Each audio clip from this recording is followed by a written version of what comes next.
안녕하세요. 직장인으로 생활하면서 가장 고민이었던 게 내 집 마련입니다. 돈을 모아서 집을 매매하자니 너무 큰 금액이 필요하고 어떻게 하면 적당한 가격의 번듯한 아파트에 들어가서 살 수 있을까 오랫동안 고민했습니다. 결국에는 임대 아파트밖에 방법이 없었는데 그나마 저렴한 값으로 거의 10년 가까이 살 수 있었으니까 합리적이라고 생각해서 임대 아파트로 선택을 했습니다. 완전히 마음에 든다고 하기에는 뭔가 부족하긴 하지만 신나게 가구도 다 맞추고 그때부터 8년간 임대 아파트 생활이 시작됐죠. 임대 아파트라서 그런지 시세 차익을 노리거나 브랜드 아파트에 사는 것처럼 자부심이 느껴지지는 않았지만 그래도 나름대로 집 걱정 없이 참 오랫동안 안정적인 마음으로 살 수 있었습니다. 이렇게 살다가 이제야 좀 더 좋은 곳에 전세로 이사를 했습니다. 오랜만에 새로운 가구들도 사고 비록 전세이긴 하지만 이렇게 깔끔한 곳으로 들어오게 되니까 기분이 정말 새롭더군요. 새로운 집으로 이사 간다는 설렘은 어릴 때나 어른이 됐을 때나 다를 게 없습니다.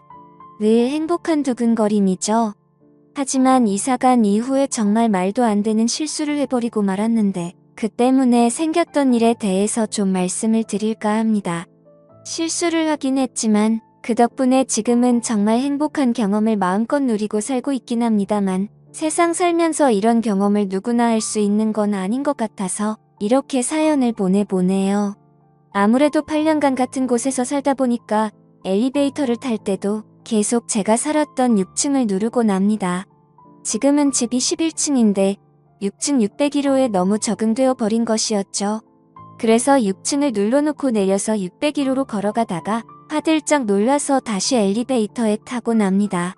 엘리베이터 탈 때마다 이런 실수를 많이 하니까 어느 순간부터는 엘리베이터 탈 때에도 정신을 바짝 차리고 타는 습관이 생겼어요. 조금만 멍하게 있으면 본능적으로 6층을 눌러서 내려버리니까 말이죠.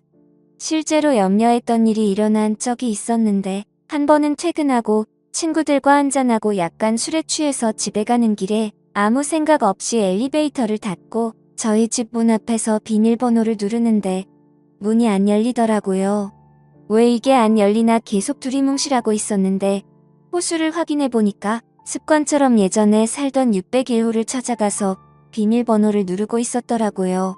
제대로 실수를 했다면서 스스로를 자책하고 돌아가려고 발걸음을 옮기려던 찰나에 갑자기 601호의 문이 열리더라고요. 안에는 한 아주머니가 살고 계셨는데 제가 너무 정신이 없어서 집을 잘못 찾았다고 사과를 드렸습니다. 이사 온 지 얼마 안 돼서 아직까지 적응이 안 됐다면서 얼거머리니까 괜찮다면서 오히려 반갑게 인사를 해주시더군요. 원래 이사하면 그런 거에 적응하는 게 오래 걸린다면서 같은 아파트 주민이니까 종종 뵙자고 하면서 아주머니께서는 들어가셨습니다. 문이 닫히고 저는 얼굴이 화끈거리고 부끄러워서 술이 다 깨버리더군요. 그래서 편의점으로 가서 맥주나 몇 캔 더 사와서 방에서 마시다가 잠에 들었습니다. 다음 날부터는 정신 똑바로 차리고 다니자고 생각을 했고 이후에도 층수를 잘못 누르기는 했지만 금방 정신 차리고 저희 집을 잘 찾아가고는 했습니다. 근데 역시나 사람이 술을 많이 마시니까 판단이 흐려지더라고요. 회사에서 어마어마한 금액의 수주를 한 건 따는 게 있는데 그게 저희 팀에서 이뤄낸 거라서 상무님께 카드를 주셨거든요. 보통 상무님이 이렇게 카드를 주시면 그날은 최소 100만 원은 써야 하는 날입니다. 좀 눈치 안 보고 쓴다고 생각하면 200만 원을 넘게 결제해도 아무런 문제가 되지 않는 무적의 카드거든요. 우리 팀은 그날 저녁에 소고기부터 시작해서 일식 요리까지 아주 정신없이 제대로 즐겼습니다. 그동안 일하느라 힘들었는데 소고기에 양주까지 한 잔하니 그동안 힘들었던 게 싹 풀리더라고요. 게다가 고급 참치 요리까지 곁들여서 비싼 술을 마시니까 이 맛에 회사 다니는구나 싶었습니다. 3차로 노래방을 가서 신나게 노래를 부르면서 맥주도 한 잔씩 했는데 매일 야근을 하면서 지친 몸을 이끌고 술을 마셔서 그런지 술이 평소보다 빨리 취하긴 하더라고요. 내일이 주말이라 다들 아침까지 달리자고 난리였지만 더 이상 술을 마셨다가는 큰일 날 것 같아서 도저히 못 먹겠다고 얘기를 하고 빠져나왔습니다. 집으로 돌아가는 길에 어찌나 속에서 무언가 부글부글 끓던지 전봇대를 부여잡고 한참 동안이나 씨름을 하기도 했죠. 뿌듯하기도 하고 회사 다니는 게 참 힘들다고 느껴지기도 하고 참 여러 가지 생각이 나더라고요. 인생 사는 게 참 쉽지 않다. 이렇게 큰 계약을 따냈는데도 상무님 카드로 맛있는 거 먹는 게 전부라서 허무하다. 뭐 그런 생각들이 났습니다. 그러고는 한참 동안이나 전봇대에 파전을 만들어 놓고 머리를 박고 있었습니다. 그렇게 집으로 들어갔는데 다음날 아침이 되니까 숙취가 몰려오고 갈증이 너무 심해서 눈을 떴어요. 다행히 주말이라서 출근할 필요가 없었기 때문에 충분히 잔 것 같은데 머리가 너무 아픈 것 같습니다.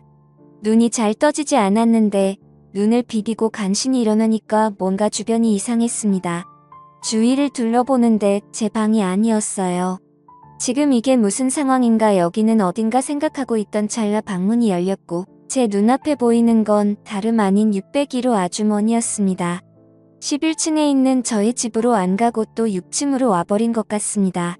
순간적으로 너무 당황하고 놀라서 아무런 말도 안 나오더라고요. 아주머니는 의미심장한 표정으로 일단 나와서 시원한 김치찌개나 좀 먹으라는 말을 했고 속이 쓰리기도 하고 맛있는 김치찌개 냄새에 저도 모르게 주방으로 따라 나갔습니다. 식탁을 보니 맛있는 집밥이 한 상 차려져 있더라고요. 혼자 사니까 매일 같이 대충 끼니를 챙기기 바빴는데 오랜만에 제대로 된 집밥을 보니 미안한 마음도 싹 없어지고 자리에 앉아 허겁지겁 먹기 시작했습니다. 밥 먹다가 괜히 저 때문에 신경 쓸 일을 만들어서 미안하다는 말과 함께 김치찌개가 너무 맛있다는 칭찬을 아끼지 않았습니다. 할 얘기가 없어서 괜히 음식 칭찬이나 늘어놓고 있었네요. 확실히 이렇게 시원하고 얼큰한 게 들어가니까 속이 좀 풀리기 시작했고 밥이 들어가니까 정신이 차려지더군요. 저는 분위기를 좀 풀어보려고 제가 왜 여기서 자고 있었던 건지 도저히 모르겠다고 분명히 어제 회사 사람들이랑 참치를 먹으러 간 것까지는 기억나는데 그 뒤로는 전혀 기억이 없다고 말했습니다. 사실 전봇대를 붙잡고 씨름하고 있었던 게 마지막 기억인데 도저히 그건 부끄러워서 말을 못하겠다고요. 그러자 아주머니는 웃으면서 정말 아무것도 기억이 안 나냐고 묻더군요. 제가 술을 너무 많이 마셔서 집을 잘못 찾아온 건가요? 물었더니 그제서야 고개를 끄덕거리면서 이 아저씨 정말 못 말리는 사람이라고 김치찌개 값이라도 받아야 되겠다는 말을 하더라고요. 계속 자기 집 비밀번호를 눌러서 저러다가는 아파트 복도에서 드러누워 자겠다 싶어서 집 안으로 옮겼다고 하더라고요. 어찌나 정신을 못 차리던지 길에서 객사하는 꼴이라도 생기면 아파트 값 떨어질까봐 괜히 더 챙겨줬다고 하더라고요.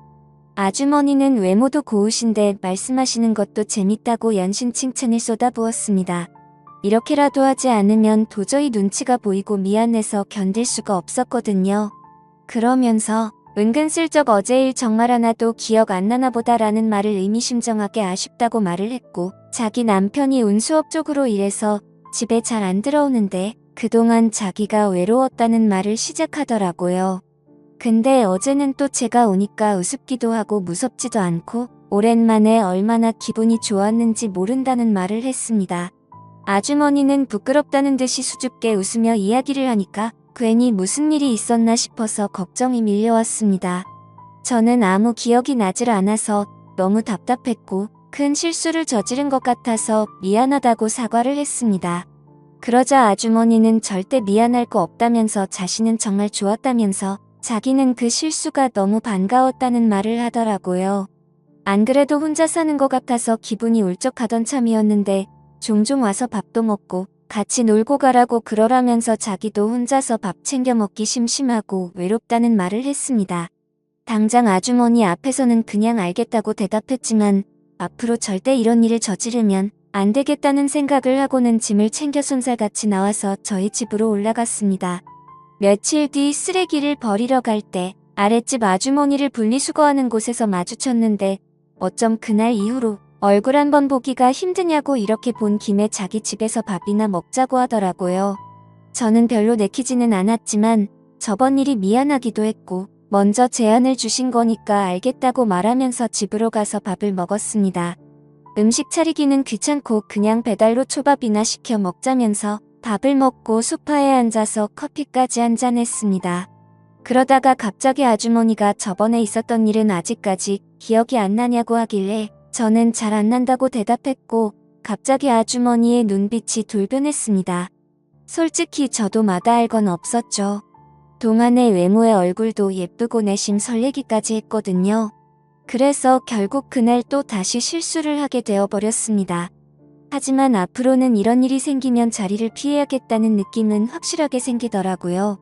괜히 이렇게 한두 번 아주머니랑 사고치기 시작하면 나중에는 계속 이런 일이 벌어질 것 같다는 느낌이 왔거든요. 하지만 제 생각과는 다르게 그 뒤로도 아주머니가 초대해서 갈비찜도 먹고 된장찌개도 먹고 행복한 시간을 보내고 그랬습니다. 하지만 엄연하게 이 아주머니는 남편이 있는 상황이었고 선을 좀 그어야겠다는 생각도 계속해서 들더라고요. 계속 이런 만남을 유지할 수는 없는 노릇이고 저도 적당히 맞춰주다가 저도 어여쁜 여자를 만나서 정상적인 만남을 가져야 하니까 조금씩 거리를 둘 생각입니다. 제 판단이 현명한 거겠죠. 오늘 준비한 사연은 여기까지입니다. 이야기 재밌게 들으셨다면 좋아요 한 번씩 부탁드리고요. 오늘도 좋은 하루 되세요.